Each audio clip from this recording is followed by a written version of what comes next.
Bonjour à tous les gars d'Acris. Alors, on fait un peu le point sur Godin, sur le marché, c'est ce qu'on dit, ce qu'on ne dit pas.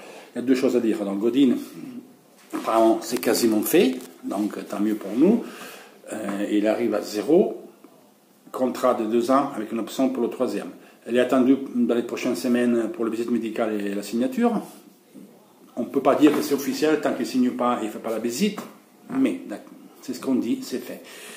Je veux dire justement deux choses sur Godin. Un, qu'après Messi, les dernières années en Espagne, dans la Ligue, je pense qu'il a joué 34 000 minutes. C'est le deuxième joueur après Messi qui a joué plus de matchs. Donc il a une physique, il n'a pas eu beaucoup de blessures, il est intègre. Et ils viennent à l'Inter pour améliorer notre repart défensif. Parce que Miranda va partir, donc on aura De Vrij, Skriniar et Godin, c'est beaucoup de choses. Prendre Godin, c'est beaucoup de choses. Le prendre à 0, c'est énormissime. Et beaucoup de professeurs du web en Italie, je ne sais pas en France, je ne vais pas regarder encore sur le site international.fr, ils disent ouais, les vieux viennent chez nous faire sa retraite. Les gars, vous avez vu l'âge qu'il y a Bonucci, l'âge qu'il y a Chiellini, vous avez la défense qu'ils ont. Et alors, il faut le juste milieu entre expérimentés et des jeunes. Beaucoup de ces gens-là qui critiquent aujourd'hui l'arrivée de Godin, c'est les mêmes qui veulent recouvrir d'or Modric. Alors, moi, je ne dis pas que Godin est plus fort que Modric, je ne suis pas fou, mais c'est un joueur qui est intègre, il a 33 ans, meilleur défenseur du mondial, il a marqué des champions, il a gagné l'Europa League, il a gagné le championnat, il a gagné la Coupe d'Amérique, c'est une garantie, Godin, c'est un en plus. Après, en sachant c'est ce qu'il y en reste, il va partir, je ne sais pas. Une chose, je vais vous expliquer, et j'espère que vous allez écouter bien, et après vous me dites ce que vous pensez. Et après, vous allez partager cette putain de vidéos, parce que vous, les Français, il faut que vous le partagez, les vidéos, il faut que vous m'apportez du monde, parce qu'il faut que ça remonte un peu, le visuel, en français. Alors, c'est ce que je vais vous dire. Je fais l'exemple des Zaniolo.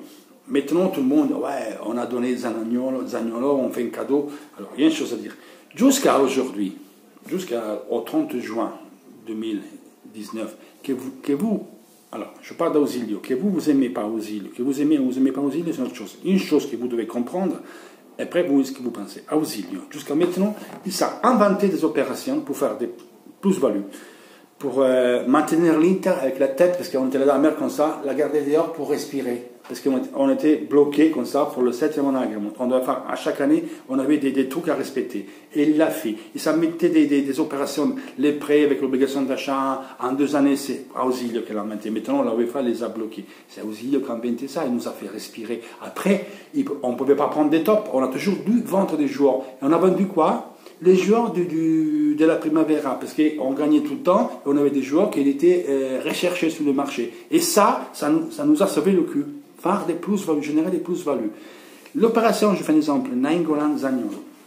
On a pris Nainggolan en générant même de la plus-value de mettre au bilan. Vous vous rendez compte ce qu'a fait Ausilio? Bien sûr que Zaniolo, l'Inter ne voulait pas donner Zaniolo définitive. Il y avait Radu et des autres, mais la Rome a dit non, Niet, c'est Zaniolo vient définitive.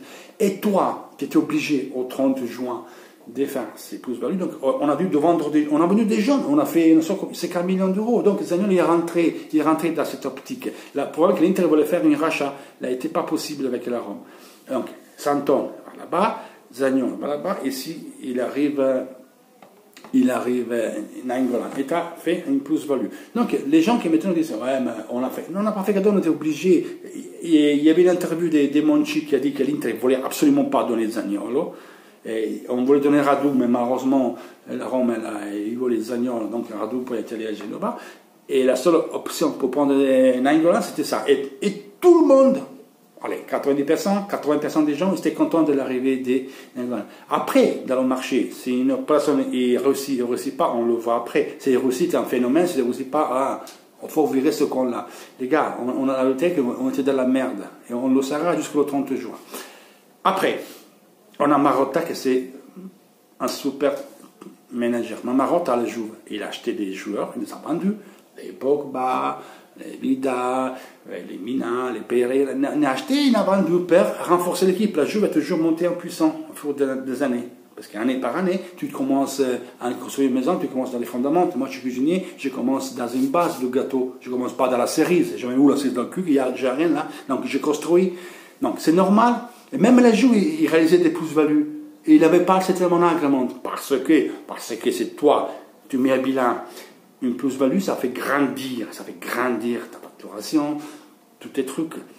Et tu n'as plus de mouvement, parce que moi, je vends pour bas à 110 millions, j'achète, je ne sais pas moi, Higuaín, comme ça fait 90 millions, je fais un exemple, tu fais une plus-value que tu mets au bilan, et après tu peux encore racheter, parce que tu n'as pas perdu, tu vois.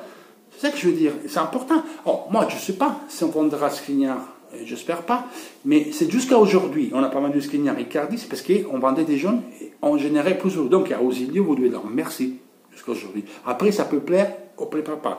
C'est ce qu'a fait Ausilio, c'est énormissime.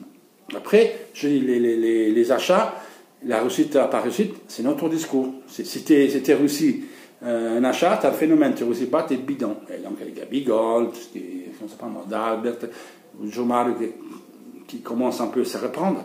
Maintenant, qui peut sortir? J'espère Perisic, j'espère de pouvoir Gabigol, j'espère que Jean-Marie continue comme ça, et après on pourra, et de la saison qui est faite, pour le revendre après, parce qu'il reprend du valeur sur le marché. C'est ces joueurs comme ça qu'il faut vendre. Mais quelqu'un il sortira, c'est obligatoire. Je fais un autre exemple, je ne sais pas qui de vous il travaille à l'entreprise. De l'entreprise, souvent, tu as une prime de participation. La prime de participation, les déterminer de quoi? C'est ce qui gagne l'entreprise. Plus l'entreprise il gagne de l'argent, plus l'entreprise il facture, plus l'entreprise voilà, il y a de rentrée d'argent, plus élevé c'est votre prime d'intéressement. Mais c'est pareil dans le foot. Là, c'est l'entreprise. Tu vends un, tu en achètes une autre et tu sais quand même de gagner de l'argent. C'est ça le business de foot. Après, il faut la différence qu'avant, on doit vendre des gens et prendre ce qu'on pouvait. Maintenant qu'on aura un peu de liberté à partir du 1er juillet, mais à partir du 1er juillet 2019, tu peux acheter. En sachant qu'après, au 30 juin 2022, toi, 21, pardon, 19, 20, 21, toi, c'est en 21, 22, hein, tu devras rentrer dans le moins 30. C'est-à-dire, c'est moi, je dépense 200 millions, j'ai 3 années pour revenir à moins 30. Est-ce que c'est vous éclaire ça? Deuxième chose, la nouvelle règle du Fair Play 2.0, c'est que toi, achat et sortie, tu dois avoir une écart de 100 millions d'euros. C'est moi, je dépense 200, je dois avoir des entrées de 100. Autrement, la UEFA va intervenir, il va contrôler, il peut décider d'intervenir et te sanctionner. Et si tu seras sanctionné, la sanction, tu vas la prendre de suite et pas l'année d'après. Et ça aussi à dire. Donc, Marotta, il a pris Hernanes dans l'Inter, il a fait chier, il a pris à Lucio à 0, il n'a jamais joué. Il a pris Lemina, il a pris Pereira, Laurent Vendu, il a pris tant de défenseurs qu'ils n'ont pas bien fait, qu'ils étaient revendus, ils ont pris beaucoup, que puis ils ont donné, là, des Shea, il y a des joueurs comme ça que puis ils ont donné. Donc voilà les gars, il faut comprendre comment ça marche. C'est tout un ensemble de choses. Donc, qui maintenant aujourd'hui disent que Godin est trop vieux, et après ils vont racheter Modric et leur couvrir d'or, je ne sais pas quoi vous dire les gars, il faut un peu connaître le cerveau. Voilà les gars, ça c'est les nouveautés.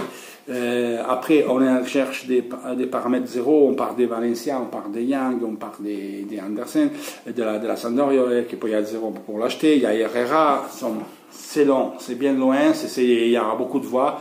C'est ce que je veux dire, c'était ça. Allez les gars, la prochaine est toujours Force Inter. Ciao.